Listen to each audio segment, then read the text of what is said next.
안녕하십니까? 네, 행복한 안식일입니다. 안식일을 맞이하여서 성전을 찾으신 여러분을 진심으로 환영합니다. 이 안식일 하나님의 사랑 안에 거하시는 저와 여러분 되시길 간절히 바랍니다. 다같이 성경 말씀 사도행전 17장 24절로 28절의 말씀을 같이 읽으시겠습니다. 사도행전 17장 24절로 28절의 말씀입니다. 자, 여기 앞에 보시면 성줄이 나와 있는데요. 제가 하얀 글씨를 읽고 성도님들께서 노란 글씨를 읽어주시면 고맙겠습니다. 우주와 그 가운데 있는 만물을 지으신 하나님께서는 천지의 주제시니 손으로 지은 전에 계시지 아니하시고 무엇이 부족한 것처럼 사람의 손으로 성기를 받으시는 것이 아니니 이는 만민에게 생명과 호흡과 만물을 주시는 이십니다. 인류의 모든 족속을 한 혈통으로 만드사 온 땅에 살게 하시고 그들의 연대를 정하시며 거주의 경계를 한정하셨으니 이는 사람으로 하나님으로부터 찾아 발견하게 하려 하심이로되 그는 우리가 사람에게서 멀리 계시지 아니하노라. 우리가 그를 힘입어 살며 기동하며 존재하느니라. 너희 시인 중 어떤 사람들의 말과 같이 우리가 그의 소색이라 하니. 아멘. 감사합니다. 오늘은 기본결의 7번째 내용으로 같이 말씀을 연구하시겠습니다. 오늘 제목은 부전자전입니다. 그리고 저는 오늘도 질문으로 말씀을 시작하고자 합니다. 여러분, 혹시 부전자전의 뜻은 무엇입니까? 네, 앞에 나와 있죠. 네. 이 본래의 뜻을 딱 살펴보면 아버지의 성품이나 행동, 습관 등을 아들이 이제 그대로 전해받는 모습을 가리킬 때 우리는 부전자전으로 이 말을 많이 사용합니다. 그런데 생활 속에서는 또 이렇게도 쓰일 때도 있습니다. 네. 부전자전이라더니 그렇게 빈둥거리는 거는 내 아버지 닮았니? 라는 말을 할 때도 이 부전자전이라는 말을 사용합니다. 그렇지만 이 본래의 뜻은 그렇지 않다는 사실 알아두시기 바랍니다. 즉, 이 자식이라는 것은 부모의 피, 이 창세기 9장 4절에서 5절 나오는 것처럼 이 생명을 받아 태어남으로 부모의 모습을 이어받는다는 말입니다. 자,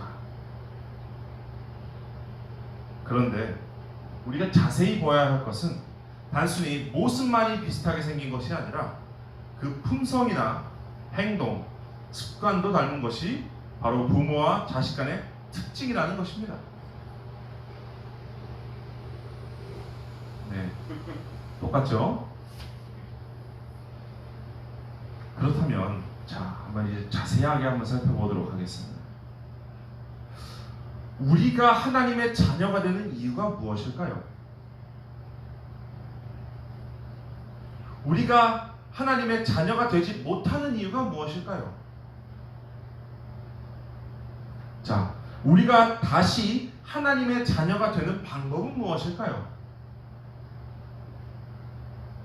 그 모든 것들을 생각하기에 앞서서 지금 우리는 어떤 모습으로 살아가고 있는 것일까요? 이 해답을 오늘 성경을 통해서 찾아가시는 이 시간이 되었으면 좋겠습니다. 인간의 본질에 대한 믿음의 승조는 이렇게 말하고 있습니다. 남녀 인간은 하나님의 형상으로 만들어졌으며 개성과 사고하고 행동할 수 있는 능력과 자유를 부여받았다. 비록 자유로운 존재로 창조되었지만 각 사람은 육체, 정신, 혼의 불가분적인 통일체로서 생명과 호흡 그리고 다른 모든 것에 있어서 하나님께 의존되어 있다. 우리의 시조가 하나님께 불순종했을 때 그들은 그분께 대한 자신의 의존성을 부인했으며 하나님 아래에 있는 그들의 고귀한 지위에서 타락했다. 그들이 지닌 하나님의 형상은 훼손되었고 그들은 사망에 예속되었다. 그들의 후손은 이런 타락한 본성과 그 결과를 물려받았다. 그들은 연약성과 악에 기울어지기 쉬운 경향을 지니고 태어났다. 그러나 하나님은 그리스도 안에서 세상을 자기와 화목하게 하시고 당신의 성령을 통하여 죽을 수밖에 없는 인생이 통해할 때 그들 안에 조물주의 형상을 회복시키신다. 하나님의 영광을 위하여 창조된 존재로서 그들은 하나님을 사랑하고 서로 간에 사랑하며 자신의 환경을 돌아보도록 소명되었다.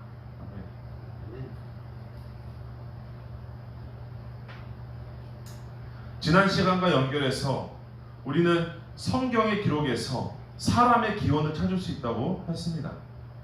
그리고 성경의 첫 책인 이 창세기에서는 하나님께서 이 지구를 말씀으로 창조하시고 또 6일에 걸쳐서 매우 체계적으로 이 지구를 생명이 가득한 별로 만드셨다는 사실을 우리는 발견할 수 있습니다.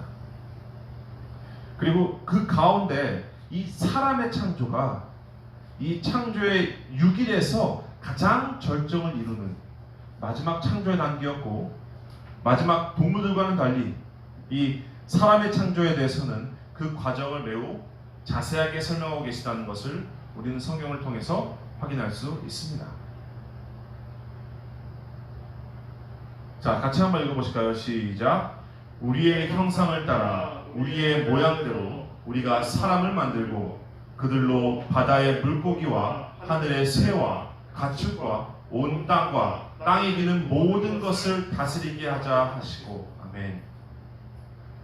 한 가지 더 읽도록 하겠습니다. 창세기 2장 7절 말씀입니다. 시작. 여호와 하나님이 땅의 흙으로 사람을 지으시고 생기를 그 코에 불어넣으시니 사람이 생명이 된지라. 아멘.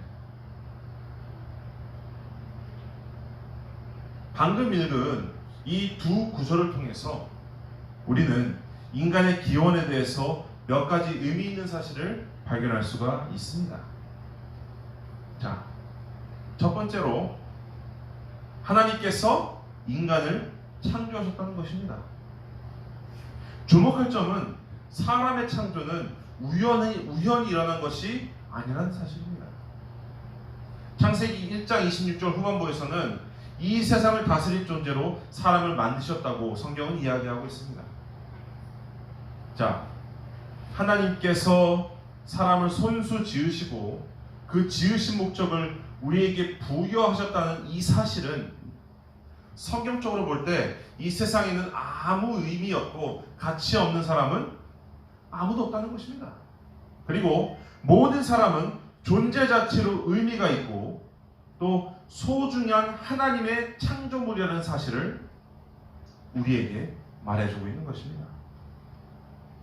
그리고 이 사실은 우리가 하나님의 자녀가 되는 것에 아무런 문제가 되지 않는다는 것을 설명해주고 있습니다. 인간의 기원에 대한 의미 있는 사실 두 번째는 무엇이냐면 사람이 뭐로 창조되었다고요? 흙으로 창조되었다는 것입니다. 여호와 하나님이 땅의 흙으로 사람을 지으시고 생기를 그 코에 불어넣으시니 사람이 생명이 된지라. 이 구절을 간략하게 도식하면 이렇게 나옵니다. 흙과 생기를 더하니 생명이 된지라. 이 말은 무엇이냐면 스스로는 숨쉴 수 없었던 이 모양만 사람의 모습을 하고 있었던 흙덩어리에 불과한 존재에게 생명의 주인인 하나님께서 직접 그 코에 생기를, 즉 호흡을 불어넣으심으로 인해서 사람이 비로소 살아있는 존재, 즉 살아있는 생명이 될 수 있었다는 사실을 성경은 이야기하고 있는 것입니다. 자, 그렇다면 사람을 만드실 때 하나님께서 불어넣으신 생기의 정체는 무엇일까요? 이 생기는 무엇일까요? 네, 욥기서 33장 4절 말씀을 보시면 하나님의 영이 나를 지으셨고 전능자의 기운이 나를 살리시니라 라고 얘기하면서 여기서 말하는 것은 전능자의 기운이 바로 전능하신 분의 입김이라고 번역하고 있습니다. 우리가 알아야 될 것은 이 생기는 단순히 사람에게만 주어진 것이 아니라는 것입니다. 이것은 사람뿐만 아니라 사람과 같이 사람이 지어질 때 같이 지어졌던 동물들에게도 주어졌습니다. 이 사실에 대해서 성경은 노아 홍수 당시에 방주를 타고 있던 존재에 대해서 이렇게 기록하고 있는 것을 우리는 확인할 수 있습니다. 창세기 7장 14절부터 15절의 말씀입니다. 그들과 모든 들짐승이 그 종류대로, 모든 가축이 그 종류대로, 땅이 기는 모든 것이 그 종류대로, 모든 새가 그 종류대로, 무릇 생명의 기운이 있는 육체가 둘씩 노아에게 나와 방주로 들어갔으니. 자, 여기서 뭐라고 나온다고요? 생명의 기운이 있는 육체라는 표현을 쓰는 것입니다. 그리고 이 배에는 지금 누가 타고 있어요? 노아와 그의 가족들과 하나님께서 정하신 그 동물들이 들어가 있는 것입니다. 그 동물들 통틀어서 지금 말씀하시는 것이 생명의 기운이 있는 육체라고 말하는 것입니다. 또 같은 장의 22절의 말씀을 보시면 이렇게 나와 있습니다. 육체에 있어서 그 코에 생명의 기운에 숨이 있는 것은 다 죽었더라. 지금 뭐가 죽었다고요? 코에 생명의 기운에 숨이 있는 것. 쉽게 말하면 살아 숨쉬는 것들. 자, 노아 홍수의 때에 무엇이 죽었죠? 노아 홍수 때 무엇이 죽었습니까? 네. 무엇이 죽었죠? 배에 타지 못한 다른 모든 것들. 동물뿐만 아니라 사람들도 거기서 배에 타지 못한 사람들은 다 죽었다고 얘기하는 것입니다. 그런데 동물들뿐만 아니라 사람을 얘기할 때 뭐라고 표현한다고요? 코에 생명의 기운이 숨이 있는 것. 즉 살아 숨쉬는 것들이 다 죽었다는 얘기하는 것입니다. 생기라는 것은 사람에게만 주어진 특별히 이제 혼이나 영이라고 표현하는 것이 아니라 살아있게 하는, 즉 짐승도 가지고 있는 숨이나 호흡의 의미로 이해하는 것이 필요합니다. 성경을 통하여 알게 된 사실은 이 몸과 혼과 영과 같은 여러 독립적인 요소들로 구성된 존재가 사람이 아니라, 사람이라는 것은 육신과 생명이 유기적으로 연합되고 또 통일된 전 존재라는 사실입니다.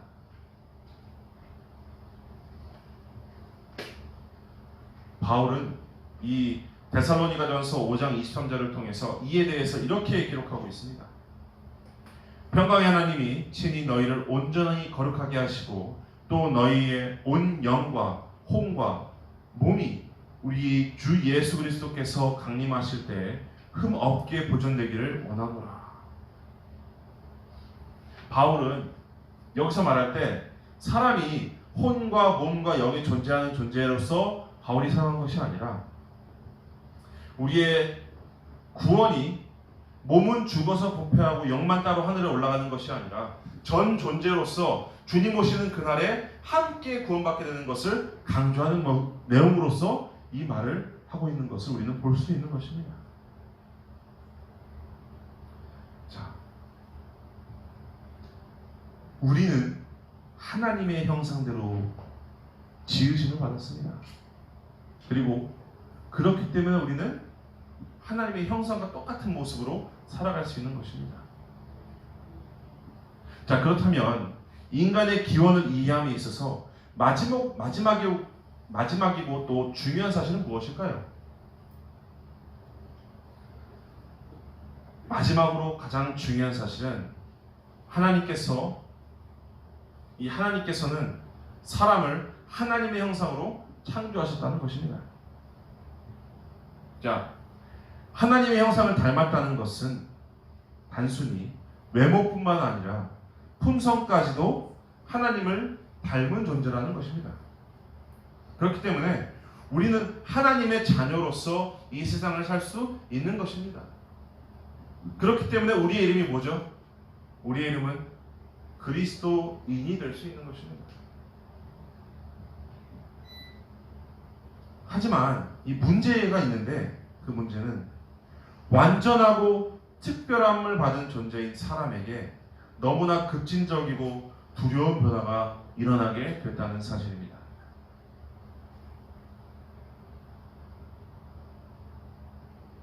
네, 성경은 사람에게 일어난 변화에 대해서 이렇게 묘사합니다. 지금 여기는 잘못 나왔는데요. 로마서 3장 10절에서 13절 말씀을 같이 보시겠습니다. 로마서 3장 10절에서 13절 말씀을 같이 보시겠습니다. 성경절은 제대로 나와 있습니다. 네. 기록된 바 의인은 없나니 하나도 없으며 깨닫는 자도 없고 하나님을 찾는 자도 없고 다 치우쳐 함께 무익하게 되고 선을 행하는 자는 없나니 하나도 없도다. 그들의 목구멍은 열린 무덤이요 그 혀로는 속임을 일삼으며 그 입술에는 독사의 독이 있고.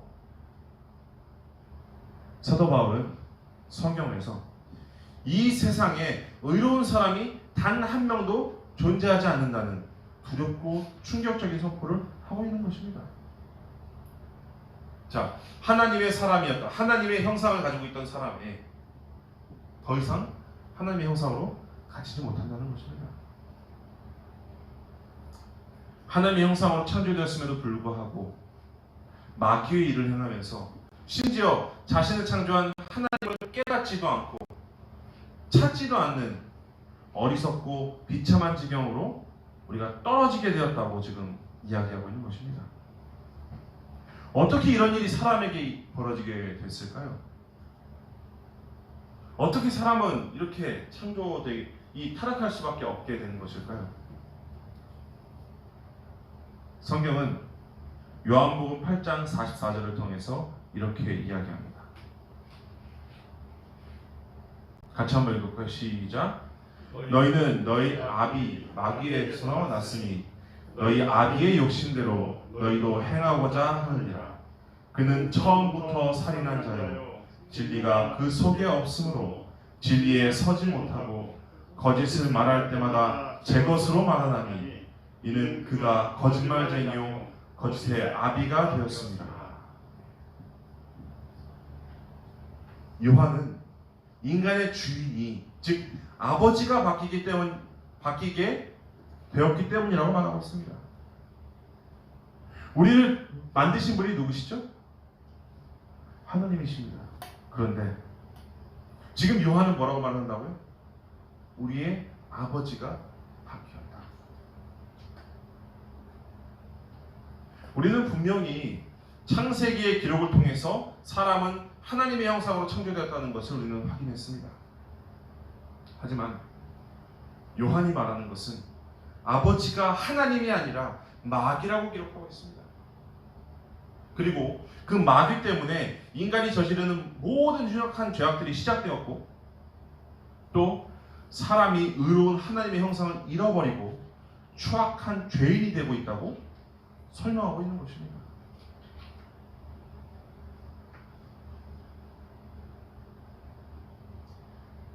하나님께서 세상을 창조하신 후에 사람은 하나님의 형상을 닮은 존재로서 하나님처럼 의롭고 거룩하며 선한 삶을 살며 또 이 땅에 있는 다른 피조물들에게 하나님의 영광을 나타내면서 살았습니다. 그러던 어느 날 그들이 살고 있는 에덴 동산에 인간의 운명을 송두리째 무너뜨리는 사탄이라는 존재를 만나게 된 것입니다. 창세기 3장 1절 말씀을 제가 읽도록 하겠습니다. 그런데 뱀은 여호와 하나님이 지으신 들짐승 중에 가장 강교하니라. 뱀이 여자에게 물어 이르되 하나님이 참으로 너희에게 동산 모든 나무의 열매를 먹지 말라 하시더냐. 여기서 뱀은 하나님이 지으신 들짐승 중에 가장 강교하다고 말하고 있습니다. 뱀의 몸을 빌린 사탄이 이제 하와에게 나갈 것입니다. 그리고 어떻게 하면 이 하와를 유혹할 수 있을까라는 방법을 고심하면서 찾다가 생각하게 된 것이 바로 의심이라는 것입니다. 그리고 그 의심을 하와의 마음에 숨겼습니다. 하와는 그 의심을 품게 되었습니다. 결론적으로 의심의 마음을 품는 하와는 그 마음속에 하나님이 의심되기 시작되었고 하나님을 배신하기까지 이뤄진 것입니다. 그리고 단순히 하와만 배신하는 것으로 끝나는 것이 아니라 하와의 배필 누구죠? 아담까지 같은 길감이 되는 것입니다. 창세기 3장 6절의 말씀을 보시면 이렇게 나와 있습니다. 여자가 그 나무를 본즉 먹음직도 하고 보암직도 하고 지혜롭게 할 만큼 탐스럽기도 한 나무인지라. 여자가 그 열매를 따먹고 자기와 함께 있는 남편에게도 주매 그도 먹은지라. 이 일로 인해서 하나님의 자녀로서 의롭고 거룩하게 살던 이 인류는 더 이상 아버지가 하나님이 아니라 마귀를 아비, 주인으로 따를 수밖에 없게 된 것입니다. 그리고 여태까지 살고 있었던 에덴 동산에서 하나님과 같이 동행하면서 아름다운 그 천연계를 보면서 그렇게 살았던 이전과는 다른 삶을 살 수밖에 없게 된 것입니다. 아버지가 바뀌었습니다. 하나님의 형상으로 정말 아름답게 비춰지던 사람의 모습이 사단 이 마귀와 같은 똑같은 모습으로 변하게 된 것입니다. 그러다 보니 이 품성 가운데 새로 아로새겨진 이 하나님의 사랑, 긍휼, 자비가 버려졌습니다. 그리고 사람에게 가장 중요한 것이 무엇이 됐냐면 교만과 질투와 증오가 그들의 마음속에 항상 가득하게 된 것입니다. 그리고 그로 인해서 기쁨과 평안이 가득한 삶에서 정말 이 교만과 질투와 증오 때문에 그들의 삶 속에서는 두려움과 절망과 고통이 가득한 삶이 그들의 삶 속에서 나타나게 된 것입니다. 그들의 삶이 내던져지게 된 것입니다. 이 모든 것은 우리가 하나님을 떠나서 하나님의 형상을 잃어버린 결과입니다. 그리고 무엇보다 무서운 것은 모든 사람이 죄를 범한 이유로 죄의 싹, 죄의 결과인 사망을 피할 수 없는 이 허무하고 비참한 운명에 놓이게 되었다는 사실입니다.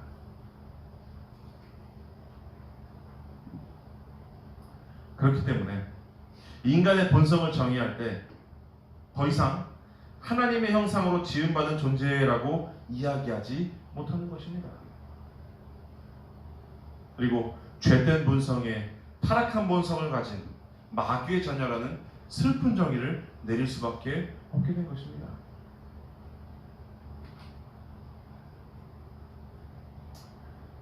그러나 우리가 이 일로 인해서 낙심하거나 절망할 필요가 없는 이유가 있는데 그것은 성경에는 하나님께서 특별한 목적을 가지시고 하나님의 아들이신 성자를 이 땅에 보내신 그 내용을 우리에게 기록하고 있기 때문입니다. 마태복음 2장 17절 말씀입니다. 예수께서 들으시고 그들에게 이르시되 건강한 자에게는 의사가 쓸데없고 병든 자에게라야 쓸데가 있느니라.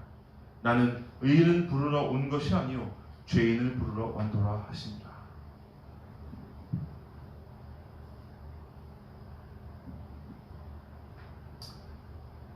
어떻게 보면 사람이라는 존재는 더 이상의 회복의 가치가 없는 존재입니다. 뭐 때문에요?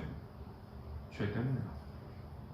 그리고 어떻게 보면 더 이상 나아질 기미도 보이지 않는 게 바로 사람이라는 존재입니다.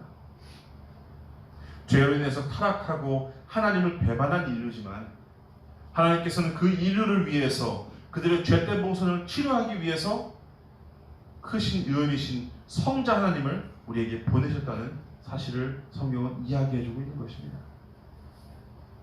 그렇기 때문에 비록 우리가 본성까지 죄악에 굴복한 이 죄인이라고 할지라도 희망이 사라진 것은 아니라는 것입니다.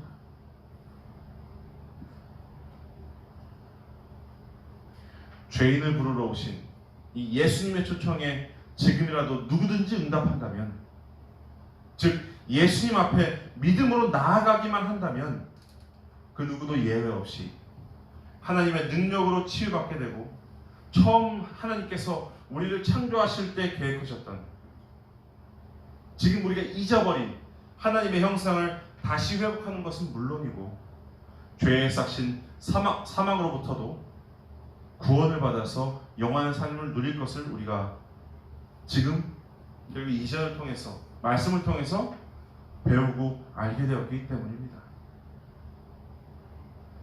자, 말씀을 정리하면서 다시 한번 정리해 보겠습니다. 성경은 사람의 기원에 대해서 분명한 기록을 남기고 있다고 했습니다. 그리고 첫 번째로서 사람은 하나님에 의해서 어떻게 된 존재라고요? 분명한 목적을 가지고 창조된 존재가 바로 사람이라고 성경은 이야기하고 있습니다. 둘째로 사람이 얻는 생명은 우리가 어쩌다 얻어진, 우연으로 얻어진, 내가 하루를 살고 있기 때문에 주어진 것이 아니라 생명의 근원이신 하나님께로부터 우리가 생명을 얻고 그 생명을 통해서 살고 있다는 것입니다. 셋째로 사람은 다른 동물들과는 달리 하나님의 형상으로 창조된 매우 고귀하고 가치 있는 존재라는 것입니다.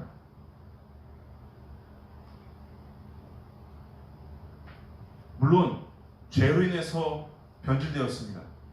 그리고 지금 보면 우리는 죄악된 세상에서 죄인의 모습으로 우리의 주인은 마귀라는 정말 엄청난 얼토당토 않는 이런 상황 속에 처해 있지만, 하나님께서는 우리를 다시 하나님의 형상으로 바꿔주시고 우리의 주인이 하나님으로 되시고 우리를 하나님이 계신 곳으로 이끌어 주신다는 그 사실이 있다는 것입니다.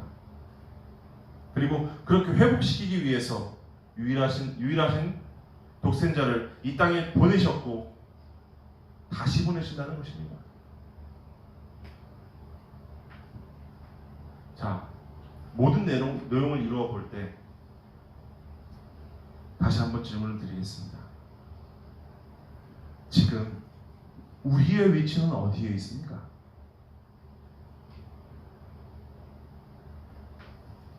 지금 내 모습은 어떤 모습입니까?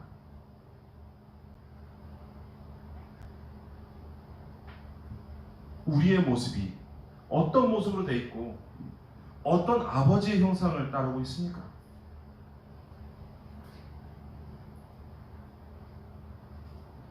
지금 이 시간, 아니 집에 돌아가셔서라도 한번 곰곰이 살펴보시기 바랍니다. 지금 나는 어떤 모습인가? 부전자전이라고 하는데 어떤 아버지의 모습으로 지금 오늘 이 하루를 살아가고 있는 것인가? 그때 제자들에게 말씀하셨던 이 예수님께서 말씀하신 이 말씀을 잘 생각해 보시기 바랍니다. 마태복음 5장 48절 말씀입니다. 같이 한번 읽어보실까요? 시작. 그러므로 하늘에 계신 너희 아버지의 온전하심과 같이 너희도 온전하라.